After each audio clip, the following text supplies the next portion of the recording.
বিলুর রান্নাঘরে আপনাদের সকলকে স্বাগত জানিয়ে আজকে নিয়ে চলে এসেছি গোলাপ জামুনের একটা নতুন রেসিপি। তো দেখুন আমি কিভাবে বানাই। গোলাপ জামুনের জন্য লাগবে 1 বাটি গুঁড়ো দুধ আর হাফ বাটি ময়দা আর 1 চামচ, ছোটো চামচের 1 চামচ বেকিং পাউডার। তো পুরোটা আমি চেলে নেব। তো আমার চালানো হয়ে গেছে। তো এদিকে আমি একটা ডিমের গোলা তৈরি করব। তো ডিমের গোলার জন্য একটা ডিম লাগছে। ডিমটাকে আমি ফাটিয়ে নেব এবং তাতে 1 চামচ চিনি আর 1 চামচ রিফাইন্ড অয়েল দিয়ে দেব। তারপরে আমি ডিমটাকে ফাটিয়ে নেব।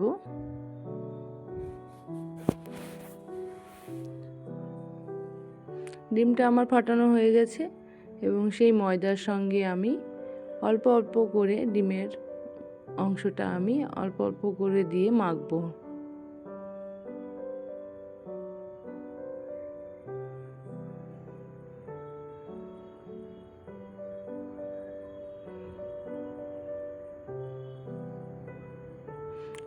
খুব নরম করতে হবে, নাহলে হবে না। শক্ত হলে কিন্তু মিষ্টিটা ফুলবে না, গোলাপ জামুনটা একদমই ফুলবে না। সেই জন্য একদমই নরম লাগবে। এদিকে আমি 1 চামচ ঘি দিয়ে ভালোভাবে মাখিয়ে নেব।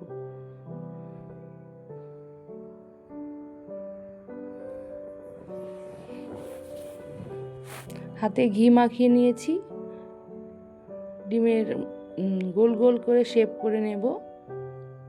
আপনারা চাইলে লম্বা লম্বাও করতে পারেন, গোল গোলও করতে পারেন।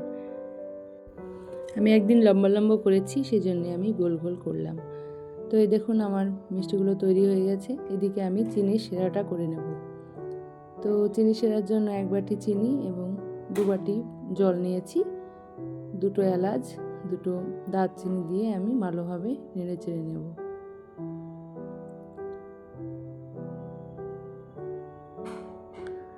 তো আমার চিনি শিরাটা রেডি হয়ে গেছে। তো অন্য সাইডে আমি শিরাটাকে রেখে দেব। তারপরে আমি মিষ্টিগুলোকে সব একে একে ভেজে নেব। তো তেলটা আমার গরম হয়ে গেছে। তো একে একে আমি মিষ্টিগুলো সব ছেড়ে দেব তেলের মধ্যে।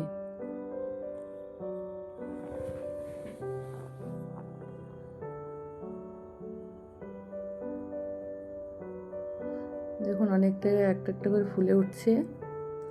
এই প্রসেসে করবেন, দেখবেন খুবই ভালো হবে।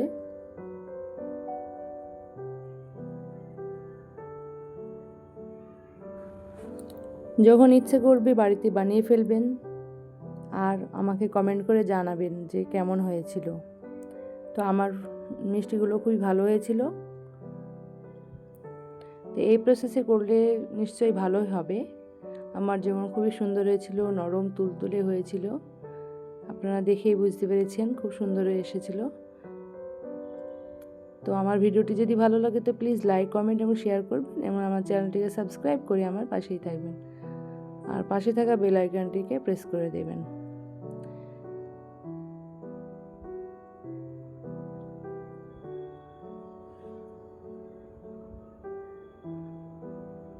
আলতো হাতে নাড়াচাড়া করতে হবে, নাহলে ভেঙে যাবে।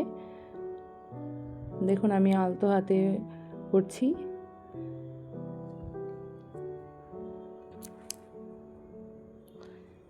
মিষ্টিগুলো আমার হয়ে গেছে। একে একে আমি সব তুলে চিনির শিরার মধ্যে দিয়ে দেব। 4-5 ঘন্টা রাখবেন, দেখবেন ফুলে উঠবে আর খেতে ভালো লাগবে। আমিও 4-5 ঘন্টা রেখেছিলাম, তারপরে দিয়েছিলাম। খুব নরম তুলতুলে হয়েছিল। তো রেসিপিটা আজ এই পর্যন্তই। আবার আসবো নেক্সট কোনো রেসিপি নিয়ে আপনাদের মাঝে।